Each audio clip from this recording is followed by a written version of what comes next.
From the Digital Media Center, on the campus of Southern Oregon University in Ashland, Oregon. This is Ramping Up Your English, an educational program for intermediate level English language learners. Here's your host for Ramping Up Your English, John Letts.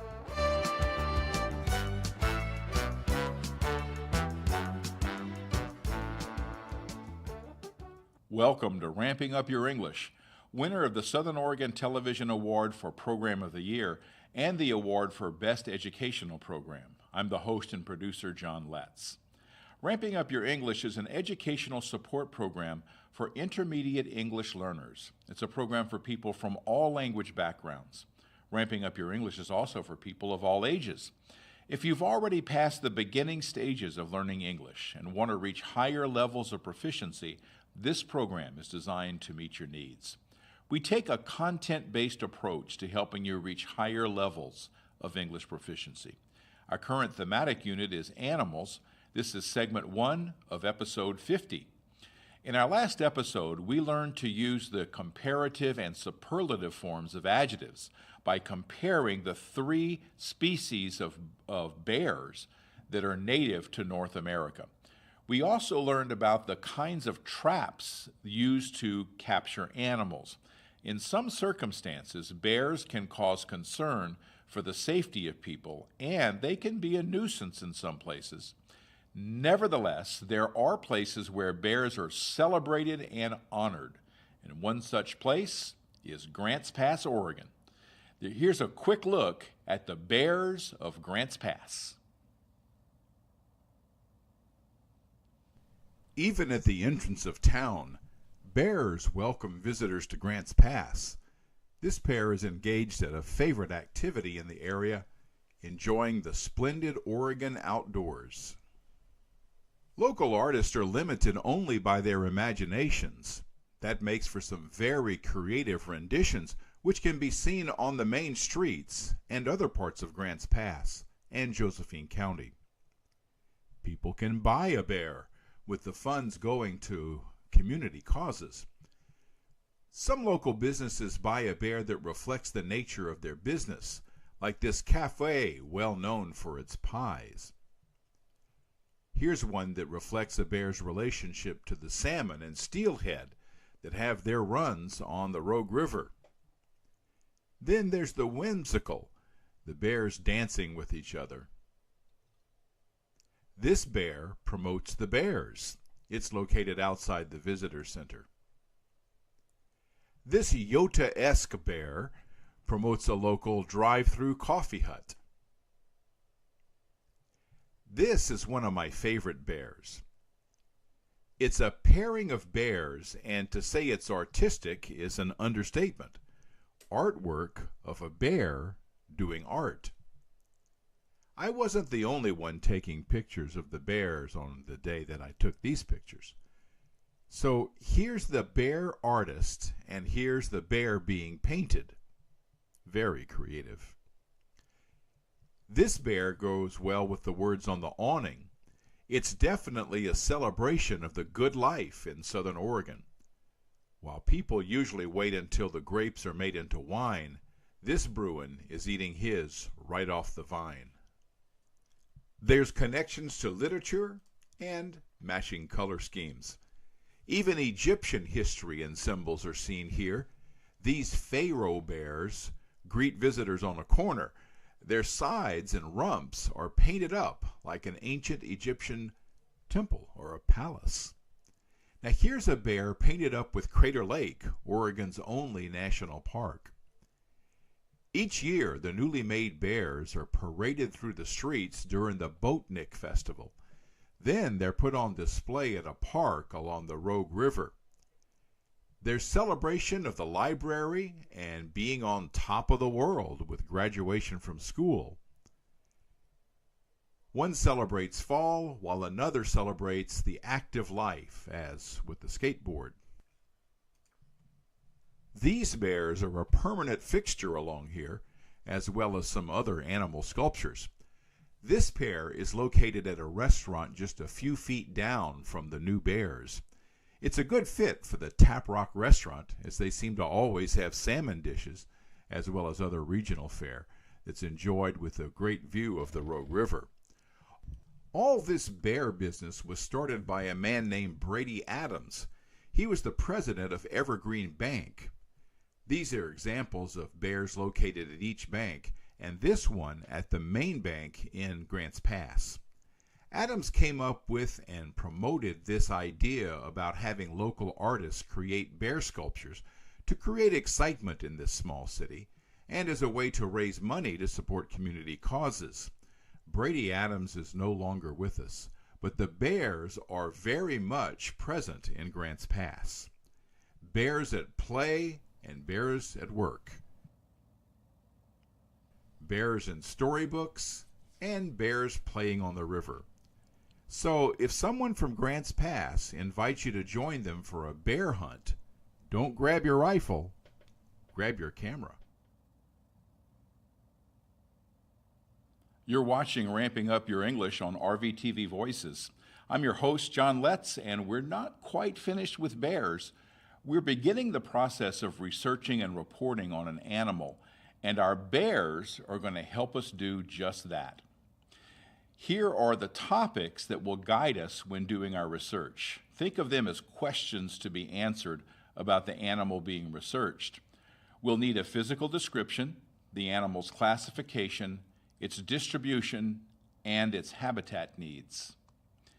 Its diet, life cycle, and reproduction, physical adaptations, and behavior adaptations.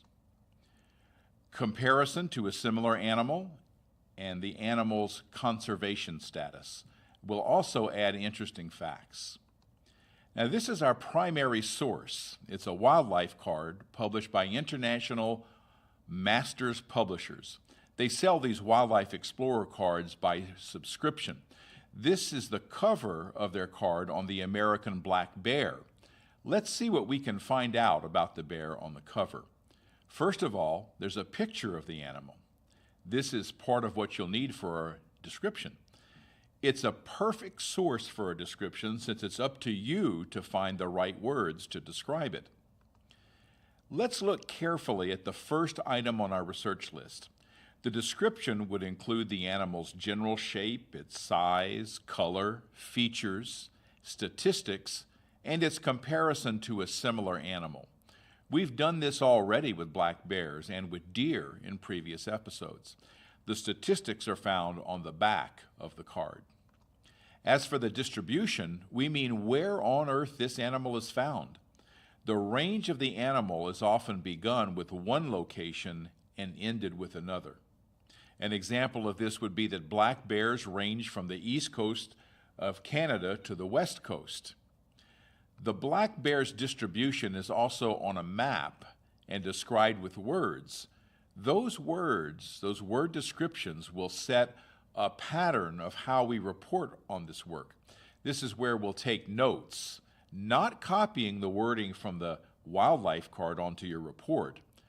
On the card, it says, over much of North America, the range extends north to Alaska and the Canadian tundra and south into northern Mexico. The writer has made a fine sentence about this distribution of black bears. Now it's your turn to use your own words. So you write notes of the basic material. Most of North America makes a good note. Alaska would be another one. Northern Mexico is also important. Now we're ready to use our own words to lay out its distribution. Now, since we're writing about the animal's distribution, you could start with black bears are located, and then look at your notes. Also look at the map. The red shading showed the range of the black bear. You could add in many parts of the United States, but not in the middle states. Since they're not limited to the United States, you'd want to add they're also found across most of Canada. They range south into the northern states of Mexico. This way, you've communicated about the range of black bears without using the wording on the wildlife card, the one of the writer. There's more benefit in doing this even if you make mistakes in writing your own version than in copying the writer's words. You'll stretch your skills that way. As I used to tell students who copied word for word from a source, tell me who the writer is so I can give them an A. So let's do the same with a grizzly bear. Its picture is also on the front of a wildlife card, and since this picture is mostly of its mouth, find the sketch on the back of the card. This can give you more clues to its description. The statistics are right on the side, as you can see. For its distribution, look again at the front of the card. In the right-hand corner is a map and some words. Again, you'll want to read about the range and take notes. The card says, found in western North America, in national parks and mountains. Large populations only in Alaska and western Canada. Hunting since pioneer days reduced numbers dramatically. Now you want to note western North America, national parks, and mountains. Add Alaska and western Canada. I've enlarged the words that you would write down as notes. Now look again at the map down in the corner. Do you see how different this is from the one of black bears? The red shaded part starts at the Rocky Mountains in the United States and ranges up to Alaska, covering some provinces in Canada on the way to Alaska. So now write down your own section on the distribution using your own words to piece together your notes. Here's an example. It could be grizzly bears range from the Rocky Mountain region of the United States north through the western provinces of Canada through Alaska, where they are found throughout the state. Now your section on the distribution won't be exactly like mine. Find a different way of piecing the notes together. Again, it's more valuable to do that making some mistakes than to just copy the perfect stuff from the wildlife cards. So let's look at a much smaller North American animal. This is a much smaller mammal, in fact, in North America. So let's look at this. These mammals are also an interesting range distribution. Otters are known as animals that like to have fun. River otters are found near water. They have a number of adaptations that help them thrive in habitats that are wet. They love to eat fish, but they also have been observed playing. As we end segment 1 of episode 50, let's begin segment 2 by watching this video clip to learn more about otters.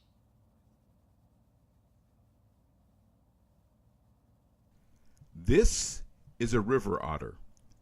River otters are known above all for their playfulness. This river otter has no time for play right now. There's food available, and that's no game.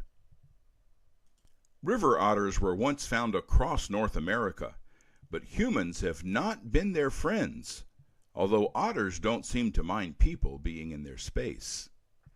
So now most of the eastern and midwestern rivers are without this fun-loving mammal. They still live in the American West and are numerous in the Pacific Northwest, including Oregon. This river otter has a name, Nestle. It lives at Wildlife Images, a wildlife rehabilitation and education center in Josephine County, Oregon. This may sound strange, but Nestle is a retired movie actor, enjoying his retirement here. Providing the right food for Nestle is vital to his well-being. That task is shared with children here during a summer camp.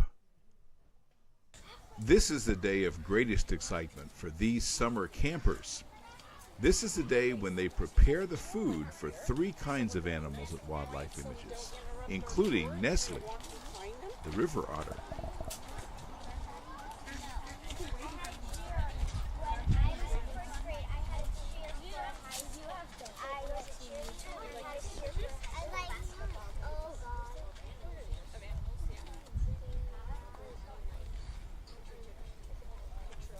The camp teacher and several volunteers lead the kids to their favorite activity.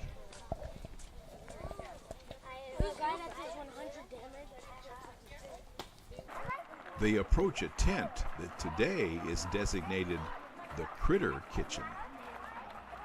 And what are you guys making diets for? So Nestle are river otters. So you guys are going to be making diets with what? Fish. So you're going to be the smelly table. The teacher explains to campers that the food will be carefully placed using objects collectively known as enrichment, ways to make the otter seek out and use its wits to free its food for eating. Now they get down to the business of preparing the food. Okay, so that's 83. And what if we cut this in half? We're gonna wait until the end.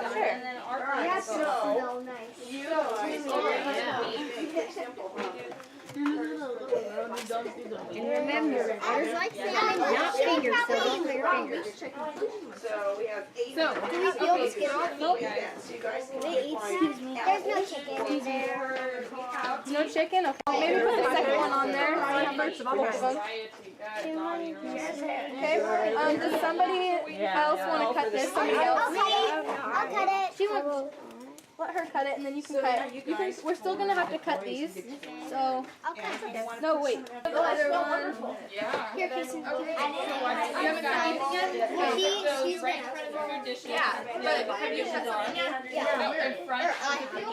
You can cut, like, split that into smaller chunks. Oh, it's actually the other way. Like, if you guys don't mind, because we don't want to get our scent too much on it. We want them to smell the scent.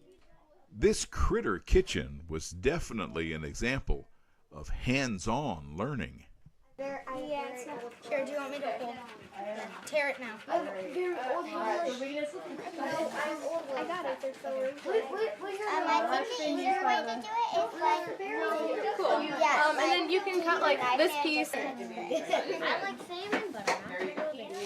Okay, so all we're missing right now is the half a tab of B vitamin. And so vitamin B. What about venison? So she doesn't need all of these things. She just needs 350 grams of meat. And so we have 2 different types of meat. Yeah, no, don't just leave the skin on. We will. It's fine. So don't peel it off. Are we doing enrichment now too? Are we gonna put some? Campers from all 3 groups leave the tent. They stop first to feed coatis, then they head to the otter habitat. Some of the prepared food is thrown into the enclosure by the campers. Nestle frantically seeks out and eats the food. Hey! Woo! Oh, she heard yours.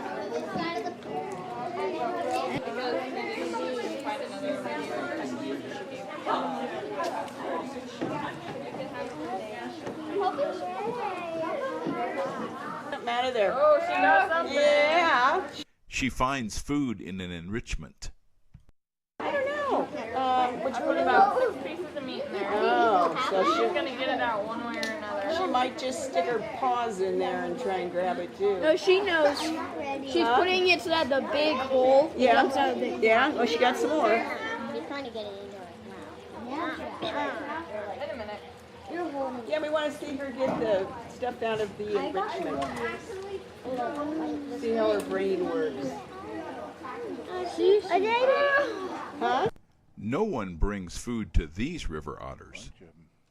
This den is located in the San Juan Islands, surrounded by the Salish Sea. While not a river, this body of water provides a rich habitat where food is abundant. And although it's a sea, these are not sea otters, they're river otters, a different species. This rocky den comprises a mother and her pups. Now, a river otter litter consists of usually from 2 to 5 pups. This one appears even larger.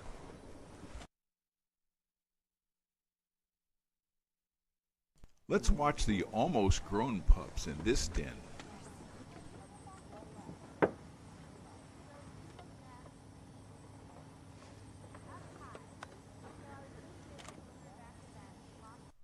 River otters often make their den in abandoned homes of other animals, especially beavers. This rocky den provides ample protection.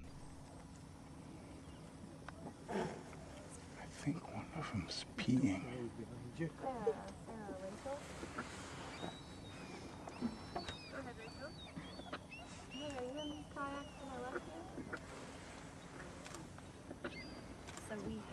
One went in, a bunch of them are going in. A river otter's body is designed for swimming. Its streamlined head, shorter forepaws, and its long tapered muscular tail make the otter a strong, swift swimmer.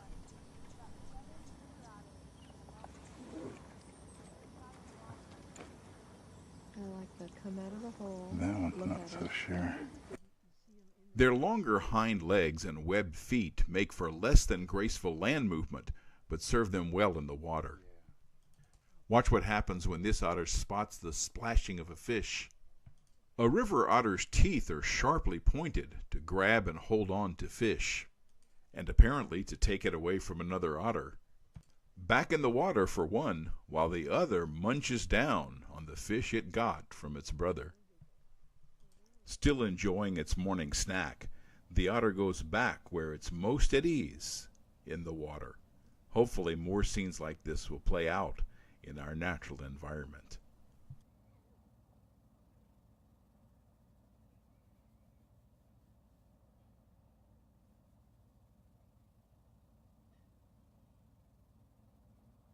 You're watching Ramping Up Your English, a program for intermediate level English students who want to improve their English skills. We take a content-based approach to elevating English proficiency levels. Our current unit is Animals. This is segment 3 of episode 50. We just watched a video about river otters. Here's the front of a wildlife card about them. You're able to write a description based on the picture you see, and we have instruction on writing descriptions in previous episodes.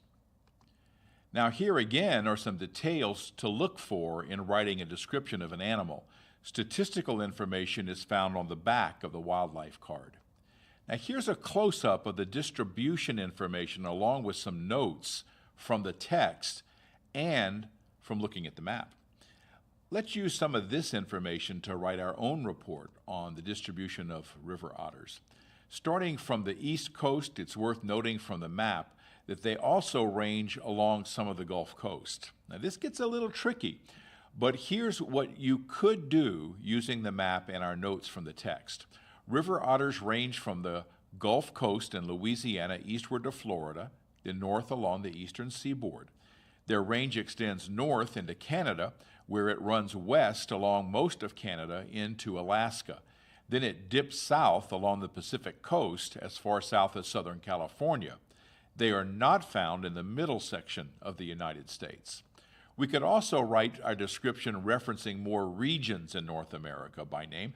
River otters are found in many regions of the United States and Canada. They range from the southern parts of the Gulf states along the eastern seaboard into Canada as far north as the North Sea. Their range extends westward across most of Canada into Alaska. They are found in the Pacific Northwest region and south along the Pacific coast into Southern California. Both our distribution reports are longer than the printed one in the wildlife card. I realize that this is a tricky assignment for intermediate English learners, especially if you're unfamiliar with the geography of North America. Your struggle with this writing will pay off in stronger English skills in the long run, but you may find your rendition imperfect. That's better than merely copying from the wildlife card. Don't let hard assignments like these blind you to the wonder of animals on which you're reporting. River otters have some really fun characteristics, including the fact that they engage in playful behavior. So they're not only the animals that demonstrate playful behavior. This book from National Geographic Books for Young Explorers series features a number of animals that play at various times in their life cycles. You may be able to find this book at your local library. Remember that reading is a great way to develop new vocabulary and to strengthen your knowledge of our theme. and that will make more of our content comprehensible to you, and comprehensible input is the key to second language acquisition. The animals we featured in this episode have at least two things in common. All of them are mammals. Now, animals with these traits are mammals as opposed to other classifications. Mammals have backbones, they are vertebrates. Mammals are warm-blooded, their body temperature is self-regulated, and mammals have fur or hair. Mammals also give live birth to their young, and mammal mothers give milk to their young. Another thing today's featured animals have in common is that they are all found in their natural state in North America. On our next episode, we'll feature a mammal from North America that's a little different from most other mammals. Did you enjoy seeing the creative bear sculptures in Grants Pass at the beginning of this episode? Well, if you want to see these bears again, visit Grants Pass during the summer, or you can visit my website, letscreate.org, and click on the link to episode 50 on that page.